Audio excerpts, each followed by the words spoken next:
하나님 말씀 누가복음 14장 15절에서 35절까지 말씀 교독하겠습니다. 누가복음 14장 15절에서 35절입니다. 오늘은 3월 6일 월요일 아침입니다. 3월 6일자 본문 누가복음 14장 15절에서 35절까지 말씀 교독합니다. 함께 먹는 사람 중에 하나가 이 말을 듣고 이르되 무릇 하나님의 나라에서 떡을 먹는 자는 복되도다 하니 이르시되 어떤 사람이 큰 잔치를 베풀고 많은 사람을 청하였더니 잔치할 시각에 그 청하였던 자들에게 종을 보내어 이르되 오소서 모든 것이 준비되었나이다 하매 다 일치하게 사양하여 한 사람은 이르되 나는 밭을 샀음에 아무래도 나가 보아야 하겠으며 청컨대 나를 양해하도록 하라 하고 또 한 사람은 이르되 나는 소 5 겨리를 샀음에 시험하러 가니 청컨대 나를 양해하도록 하라 하고 또 한 사람은 이르되 나는 장가 들었으므로 그러므로 가지 못하겠노라 하는지라. 종이 돌아와 주인에게 그대로 고하니 이에 집주인이 노하여 그 종에게 이르되 빨리 시내의 거리와 골목으로 나가서 가난한 자들과 몸 불편한 자들과 맹인들과 저는 자들을 데려오라 하니라. 종이 이르되 주인이여 명하신 대로 하였으되 아직도 자리가 있나이다. 주인이 종에게 이르되 길과 산울타리 가로 나가서 사람을 강권하여 데려다가 내 집을 채우라. 내가 너에게 말하노니 전에 청하였던 그 사람들은 하나도 내 잔치를 맛보지 못하리라 하였다 하시니라. 수많은 무리가 함께 갈새 예수께서 돌이키사 이르시되 무릇 내게 오는 자는 자기 부모와 처자와 형제와 자매와 더욱이 자기 목숨까지 미워하지 아니하면 능히 내 제자가 되지 못하고 누구든지 자기 십자가를 지고 나를 따르지 않는 자도 능히 내 제자가 되지 못하리라. 너희 중에 누가 망대를 세우고자 할진대 자기의 가진 것이 중공하기까지 족할는지 먼저 앉아 그 비용을 계산하지 아니하겠느냐. 그렇게 아니하고 그 기초만 쌓고 능히 이루지 못하면 보는 자가 다 비웃어 이르되 이 사람이 공사를 시작하고 능히 이루지 못하였다 하리라. 또 어떤 임금이 다른 임금과 싸우러 갈 때에 먼저 앉아 1만 명으로서 저 2만 명을 거느리고 오는 자를 대적할 수 있을까 헤아리지 아니하겠느냐. 만일 못할 터이면 그가 아직 멀리 있을 때에 사신을 보내어 화친을 정할지니라. 이와 같이 너희 중에 누구든지 자기의 모든 소유를 버리지 아니하면 능히 내 제자가 되지 못하리라. 소금이 좋은 것이나 소금도 만일 그 맛을 잃으며 무엇으로 짜게 하리요. 땅에도 거름에도 쓸데없어 내 버리느니라. 들을 귀가 있는 자는 들을지어다 하시니라. 아멘. 예수님은 천국 잔치에 참여할 자가 누구인지 비유로 말씀합니다. 주인이 처음 초청한 자들은 여러 핑계를 대고 거절했습니다. 주인은 종들에게 밖으로 나가 무작위로 초청해서 자리를 채우라고 명령했습니다. 예수님은 부모와 처자, 자기 목숨까지 미워하지 않으면 주님의 제자가 될 수 없다고 하셨습니다. 자기의 소유를 버리지 않는 자도 주님의 제자가 될 수 없다라고 말하는 내용이 오늘 내용입니다. 오늘 질문은 천국 잔치에 참여할 자들은 누구입니까? 천국 잔치에 참여할 자들은 누구입니까? 이것이 오늘 질문입니다. 먼저 15절에서 24절까지 말씀, 주인의 초청에 응한 사람들입니다. 유대인들은 당연히 자신들은 자동으로 구원을 받을 줄로 그렇게 확신하고 있었습니다. 아브라함의 자손이기 때문이죠. 혈통적으로 이들은 이해한 거예요. 자기의 자손 아브라함의 자손이니까 당연히 우리는 하나님의 구원을 받는다. 예수님은 그렇지 않다라는 것을 비유로 지금 설명하십니다. 유대인들이 오늘 잔치로 이제 비유하셨는데, 유대인들이 잔치, 주인의 잔치, 하나님이죠, 주인의 잔치에 먼저 초청을 받은 것은 맞아요. 초청을 받았어요. 그렇지만 이들은 전부 다 온갖 핑계를 대고 다 거절을 했어요. 밭을 샀다는 이유로, 소를 샀기 때문에 시험해야 된다는 이유로, 장가를 들었다는 이유로 뭐 갖가지 이유를 대고 오지 않은 거죠. 이 얘기는 뭡니까? 주인이 누군지 알고 그 잔치가 어떤 의미인지를 알았다면 이게 핑계가 되겠습니까? 근데 그들은 몰랐기 때문에 주인을 무시하고 멸시하고 주인의 베푼 잔치보다 자기 볼 일이, 그 하는 일이 더 중요했기 때문에 거절한 거 아니겠어요? 그러면 이 잔치가 그러면 무산됩니까? 다 일괄적으로 그랬어요. 일치하게 그랬거든요. 다라고 그랬어요. 다. 그러면 초청받은 사람이 다 이런저런 이유로 양해해라 그러면서 전부 다 거절했으면 이 잔치가 없어져야 되는 게 맞는데 안 그렇다는 거예요. 잔치는 뭐 하는 거죠? 진행된다는 거예요. 열린다는 거예요. 주인은 두 번이나 걸쳐서 원래는 초청하지 않았던 자들인데 초청하지 않은 그 자들을 뭐 하라고 합니까? 초청하라고 주인에게 명령까지 내립니다. 종들은 거리, 골목, 길과 산으로 다니면서 그냥 뭐 무작위로 어떤 사람인지 오라고 초청하는 거예요. 여기에는 원래는 성전의 율법에 의하면은 장애가 있는 자는 못 들어가잖아요. 그래서 그 안진뱅이가 앉아서 못 들어가잖아요. 그래서 들어가서 하나님을 찬양하는 게 너무 기뻤다고. 걷는 것도 기쁘지만 자기도 사랑구실하며 하나님께 은혜를 받고 찬양할 수 있다는 게 너무 기뻐서 그래 날뛴 거거든요. 뛰어가면서 막 했거든요. 근데 여기 보세요. 유대인들은 당연히 이 사람들은 못 들어오겠지라고 생각하는 사람들이 다 들어온다는 거 아니겠어요? 여러 가지 결격 사유가 자신이 있다고 보는, 가난하고 장애가 있는 이 사람들까지 다 무작위로 가리지 않고 모든 사람들에게 다 초청의 기회를 준 거죠. 그리고 주인은 뭐라고까지 하면 강권해서, 아주 강하게 강권해서 자신의 집을 채우라 이렇게까지 명령을 했어요. 종들에게. 결국 잔치는 무산된 게 아니라 나 아니면 되겠어? 뭐 이런 그 투로 했던 그 유대인들, 이건 유대인들이에요 당연히. 그런데 열렸어요. 그들과 예상과 달리. 그리고 원래 초청했던 자들은 그 잔치에 한 명도 참여하거나 즐길 수가 없었어요. 여기서 우리가 알 수 있는 게 있죠. 천국 잔치에 초청을 받았다고 해서 잔치에 참여할 수 있는 것은 아니에요. 초청에 호응해야 돼요.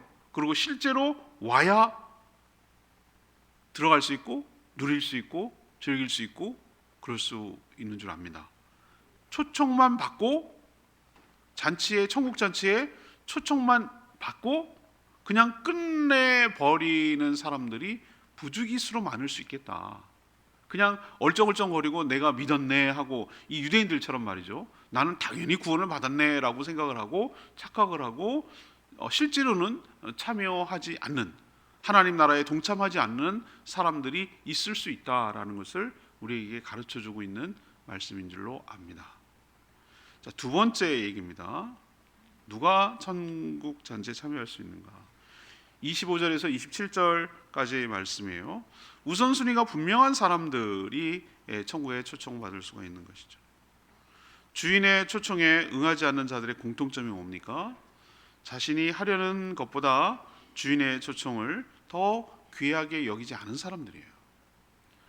이 자리가 얼마나 영광스럽고 복된 자리인지를 깨닫지를 못하는 것이죠. 여기서 천국 잔치는 그냥 뭐 한번 밥 먹고 뭐 이런 축하한 그런 잔치가 아니에요. 이건 비유예요, 비유. 하나님과 함께 영원히 누리는 영생 복락을 의미하는 것이죠. 그런데도 그들은 그것과는 비교조차 할 수 없는 밭, 소, 결혼 뭐 이런 이유로 주인의 초청을 거절한 것이죠.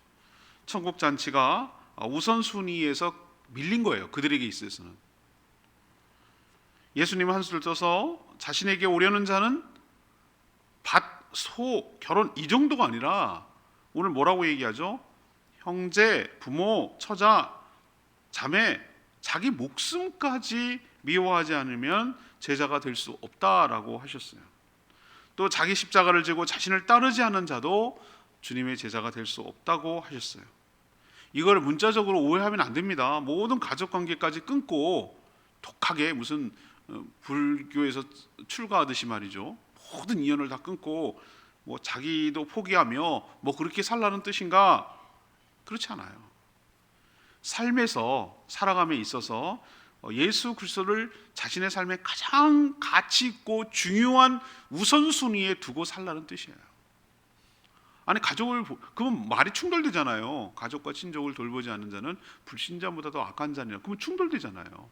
그게 그런 개념이 아니에요. 내 삶에 있어서 가장 우선적으로 두어야 될 것이 예수 그리스도인 줄로 믿습니다. 이게 천국에 들어갈 수 있다는 거예요. 그래야만 들어간다는 거예요. 근데 우리는 그렇지 않은 경우가 대부분 많아요. 우선순위에서 예수님이 밀려요. 그렇게 살아간 사람들은, 우리나라는 특히 어디에 많이 밀리냐면 두 가지에 걸려요.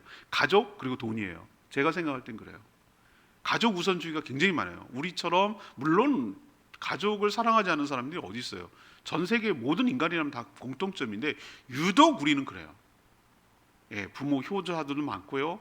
자녀들을 내겐 우상이고요. 너무너무 그걸 위주로 이렇게 생각을 하는 경향이 강해요. 특히 그래요. 또 하나는 최근에 만모니즘, 돈이죠. 돈이 있어야 뭐 사랑구실도 하고, 돈이 있어야 뭐 누리기도 하고, 돈이 있어야 여행도 가고, 돈이 있어야 뭐 노후도 듣죠. 이런 것 때문에 돈을 엄청나게 무엇보다도 없어서가 되라는 게 아니에요. 제가 계속 요즘 돈에 관한 얘기를 설교를 많이 하게 되는데 예수님이 돈 얘기를 많이 하니까. 근데 그걸 오해하면 안 돼요. 그런 개념이 아니라 돈이 없어도 된다, 다 필요 없다 이런 개념이 아니라 우선순위에 관한 문제예요. 무엇보다도 예수 그리스도보다 우선하는 게 돼서는 안 된다. 그게 가족일지라도, 심지어 자기 목숨일지라도 우선해서는 안 된다. 죽고자 하는 자는 살 것이고 살고자 하는 자는 죽을 거라고 하잖아요. 예수님을 위해서 자신을 던지는 자는 살 것이지만 거꾸로 예수님 위해서 자기가 살려고 하는 자는 죽을 거라고 얘기하잖아요. 이 얘기는 버리라고 해서 진짜 버리라 그런 개념이 아니라 예수님을 최우선, 오늘 찬양 불렀잖아요. 주 예수보다도 더 귀한 것은 없네. 나의 삶에 있어서 가장 우선되어야 될, 내가 살아가야 될 이유고, 내가 살아가야 될 목적이고, 내가 사는 이유고, 내가 살아갈 수 있는 힘이고, 모든 초점이 예수 그리스도께 가 있을 때 그런 자가 천국에 들어가게 될 줄로 믿습니다. 마지막 세 번째 얘기는 28절에서 35절. 대가를 치를 줄 아는 사람들이 천국에 들어갈 줄 압니다. 예수님은 망대를 세울 때 준공하기까지 들어가는 비용부터 먼저 계산하고 시작해야지, 무턱대고 시작만 해서 완성하지 못하면 조롱거리만 되지 않겠느냐. 우리도 가끔 이렇게 길가에 가다 보면 흉물스러운 건축 중단된 거 가끔 보잖아요. 현수막하고 거기다 걸어 유치권 행사 뭐 이래가면서, 그러니까 감안하고 생각하지 않고 그냥 그 전체 비용을 생각하지 않고 질르고 시작한 거예요. 그러니까 대책이 없으니까 저렇게 나가 떨어져가지고 공사 대응을 못하니까 저렇게 되는 거거든요. 무리한 거죠. 무리하게 그 계산을 하지 않고 그냥 무리하게 진행을 하는 거죠. 또 전쟁을 치르기 전에 상대와 싸워 이길 수 있는지를 견져보고 확신이 있을 때 싸우러 나가야지, 무턱대고 나가면 뭐 하게 된다는 거예요? 패하게 된다. 이길 자신이 없으면 싸우기 전부터 화친부터 청해야 그게 현명한 건 아니겠느냐. 싸워서 져버리면 다 모든 것을 다 죽고 잃어버리지 않느냐. 그러면서 자신의 모든 소유를 버리지 않으면 주님의 제자가 될 수 없다고 하셨습니다. 이 말은 주님의 제자로 살다가 또 천국 잔치에 참여하기 위해서는 자신이 가진 모든 것들을 뭐할 각오? 버릴 각오가 되어 있어야 한다라는 것을 우리에게 가르쳐 주는 것이죠. 우리도 잘 생각해 보세요. 이러면 나는 뭐예요? 껍데기예요? 난 바보예요? 다 내어주고 다 버리면 나는 뭐가 남아요? 이렇게 생각하는데, 생각해 보세요. 우리도 말이죠. 돈을 주고 뭘 살 때 이 돈의 가치보다 저것이 나에게 더 소중하기 때문에 돈 값지불을 하는 거 아니겠어요? 뭐를 살 때 말이죠. 우리도 쇼핑하러 여행 같은 데 보면은 사람마다 정말 다 달라요. 여기서 내가 한라트상 데려가서 애들 뭐 필요한 거 사라, 너네 공항 가서 하지 말고, 그래서 그걸 또 요구해요. 좀 데려다 달라는 거예요. 그런 데가 있으면 데려다 줍니다. 그럼 지네들이 하는데 어쩜 이게 사람마다 다른지 모르겠어요. 사는 게 가치 기준이 이렇게 달라요. 근데 끝까지 안 사는 애들도 물론 있어요. 그 뭐 사는 애들. 그렇지만 제가 내린 결론은 우리도 또 마찬가지예요. 이걸 샀을 내 지불을 하고 이것을 얻는 것이 내 돈 지불하는 것보다 훨씬 더 가치 있고 중요하다고 판단할 때 값 지불하는 거거든요. 저 그렇게 개념으로 이해를 하는 거예요. 천국이 나에게 있어서 얼마나 더 소중한지를 아는 사람, 하나님 나라의 보화를 쌓는 것이 얼마나 더 현명한지를 아는 사람만이 지금에 살고 있는 모든 것들을 내려놓을 수가 있는 거예요. 값지불할 수가 있는 거예요. 헌신할 수가 있는 것이. 그걸 모르는 사람은 아까워서 못하죠. 10원도 벌벌 떨죠. 왜 교회 갔다가 목사한테 돈을 바치냐 이거예요. 안 믿는 사람 그렇게 얘기합니다. 왜 갔다 거기 가다 애써 피땀 흘려가지고 해가지고 한 걸 바치고 있냐는 거예요. 바보처럼. 우린 그렇게 생각하지 않아요. 예. 하나님께 받은 은혜가 너무 크고 하나님께 받을 은혜가 너무 크고, 그렇기 때문에 값지불을 하는 거예요. 바보가 아니에요. 오늘 예수님이 정확하게 얘기를 해주시잖아요. 자신이 가진 것보다 더 가치 있다고 여겨야 대가를 지불하는데 천국 잔치는 그런 자의 것이라는 거예요. 자신의 모든 것을 버려도 들어갈 만한 가치가 있다라고 오늘 얘기를 하시는 거예요. 우리는 둘 다 가질 수가 없어요. 둘 다 많은 욕심쟁이들이 놀부처럼 양손에 떡을 들려고 해요. 이 땅에서도 누릴 거 다 누리려고 해요. 그리고 천국 가서도 또 잘 누리려고 해요. 예수님 오늘 극단적으로 얘기하면 넌 둘 다 누릴 수 없어. 이걸 누릴래, 이걸 누릴래, 선택하라는 거예요. 어디가 더 가치 있어 보이냐 얘기하라는 거예요. 이걸 내려놔야 저걸 선택할 수 있다는 거예요. 저거가 별 볼 일 없다고 하면 이걸 누리고 사는 사람이고, 어디가 더 중요하냐 네가 잘 현명하게 판단하라는 거예요. 이거를 내려놓을 때, 값지불을 할 때, 헌신할 때, 희생할 때 주님이 예비한 천국을, 비교도 안 될 만큼 좋을 천국을 우리는 누리며 살게 될 줄 믿습니다. 오늘 34절 말씀, 레마의 말씀입니다. 소금이 좋은 것이나 소금도 만일 그 맛을 잃으면 무엇으로 짜게 하리요.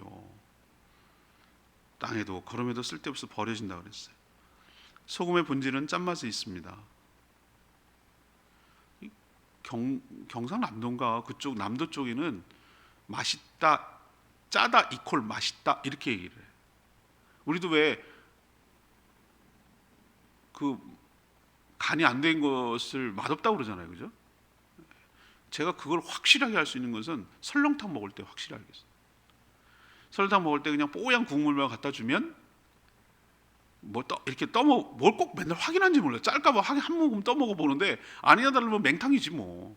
그럼 반드시 거기다가 옆에 있는 소금을 적당하게 넣어야 맛이 나요.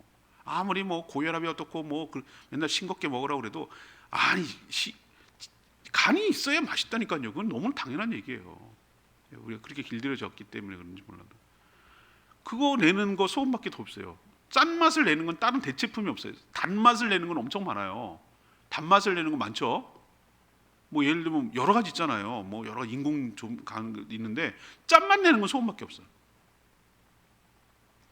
소금의 본질은 짠맛에 있습니다. 만약에 소금이 짠맛을 잃어버리면 소금은 아무짝에도 쓸데가 없어요. 버려지는 거. 사람에게 천국 잔치는 소금의 맛과 같은 것이죠. 만약 다 가지고도 천국을 잃어버린다면 이건 아무짝에 쓸데가 없다라는 것을 얘기하려고 예수님 이 맥락 없어 보이는 이 얘기를 거기다 붙이지 않았을까라는 이런 생각이 들어요. 반대로 짠맛이라는 본질을 잃어버리지 않는다면 소금은 소금으로서의 기능과 대우를 받게 될 줄로 압니다. 자, 그러면 성도가 맛을 잃어버리지 않으려면, 이 고유의 맛을 잃어버리지 않으려면 어떻게 됩니까? 천국 잔치에 마음을 두고, 거기에 마음을 두고 준비하며 대비하며 이 땅의 것을 내리고 버리고 거기에 마음을 두고 투자하며 살아가는 현명한 자들이 되어야 할 줄로 믿습니다. 오늘 세 가지 얘기했어요. 천국의 잔치에 참여할 자 누구라고요? 첫 번째, 천국 잔치에 응한 사람. 초청엄한테 들어오는 사람은 적잖아요. 이런저런 핑계 대는 거 못 들어와요. 지금도 전도에 보면 얼마나 핑계가 많습니까? 뭐 사업이 바빠서 뭐 애들 좀 큰 다음에 뭐 여러 가지가 있어요. 그건 다 핑계야, 다 핑계. 다 100% 핑계예요. 그건 이유가 될 수가 없어요. 그래서 엉뚱한 사람, 초청 대상이 아니었던 사람이 다 들어오게 된다는 거예요. 여러분 그래서 들어올 수 있는 거예요. 두 번째 뭡니까? 우선순위가 분명한 사람. 내 삶에 있어서 가장 예수를 가치 있고 최우선적으로 놓는 사람만이 들어올 수 있는 줄 압니다. 세 번째는 뭡니까? 갑집을 할 줄 아는 사람. 이 땅을 다 누리고 저 땅도 다 누리고 이게 아니라 이 땅을 살아가는 동안에 자기 십자가를 지고 따라가야 된다는 것은 여러 가지 희생과 불편함을 감수하는 거예요. 기꺼이. 근데 기꺼이 감수하고도 남을 만큼 더 좋은 것이 우리에게 예비되어 있고 준비되어 있다는 걸 알기 때문에 기꺼이 그렇게 할 수 있는 현명하고 지혜로운 자들만이 천국에 들어갈 수 있을 줄 믿습니다. 오늘 말씀 붙들고 기도하기 전에 187장 찬양지 187장 부르고 기도합니다.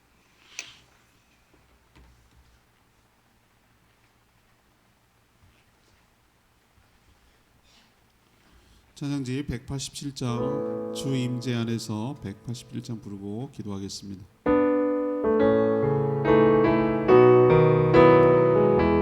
내 모든 것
천국에 누가 들어가는가?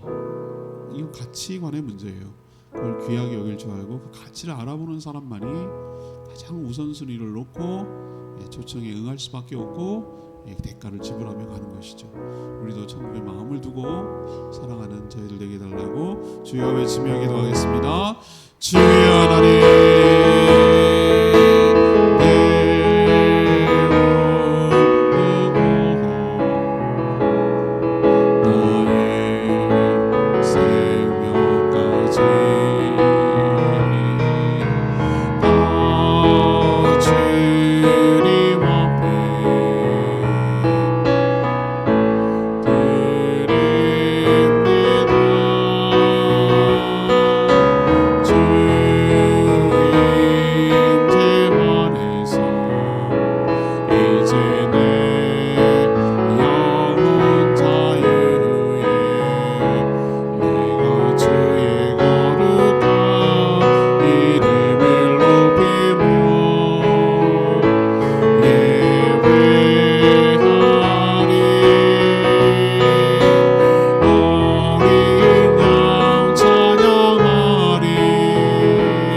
하나님 저희가 천국 잔치에 참여하기를 원합니다. 유대인들은 당연한 줄 알았으나 초청에 응하지 않아 아무도 맛보지 못했습니다. 저희가 그럴까 염려됩니다. 초청 받았음에 만족하지 않고 초청에 응해 천국 잔치에 참여하며 누리며 즐기게 하여 주시옵소서. 천국 잔치가 얼마나 귀한 줄도 모르고 여러 핑계를 대며 거절하는 어리석은 자 되지 않게 하여 주시옵소서. 천국 잔치가 얼마나 귀한지 아는 사람만이 자신의 모든 것을 버리고 주님을 따를 수 있음을 압니다. 그 가치를 알고 값을 지불하게 하여 주시옵소서. 천국의 우선순위를 두고 자신을 부인하며 십자가를 지고 따르는 삶을 살게 하여 주시옵소서. 오늘도 간구하는 기도 주님 들어주시고 이 한 주간도 주님과 동행하는 복된 하루 되게 하시며 주님 주신 사명 따라 영원하여 주님 제자 삼는 일에 헌신하며 살아가는 복된 인생 되게 하여 주시옵소서. 오늘 하루 종일 지낼 될 가정교회 일일 특강 위에 축복하시고 참여하는 모든 분들이 마음과 생각이 변화되어 제주도의 가정교회 하는 교회들이 점점 더 많아지고 확산되게 하여 주시고 모든 진행하는 일을 주님께서 간섭하시고 주관하여 주시옵소서. 주님 손에 모든 것 올려드리며 예수 그리스도의 이름으로 축복하며 기도합니다. 아멘. 오늘 하루도 주님의 은혜 가운데 살길 축복합니다. 가정교회 일일 특강을 위해서 꼭 기도 중보기도 해주시기를 부탁을 드립니다. 저는 거기에 스텝으로 가게 되겠습니다. 기도하고 하루 시작하겠습니다. 기도합니다.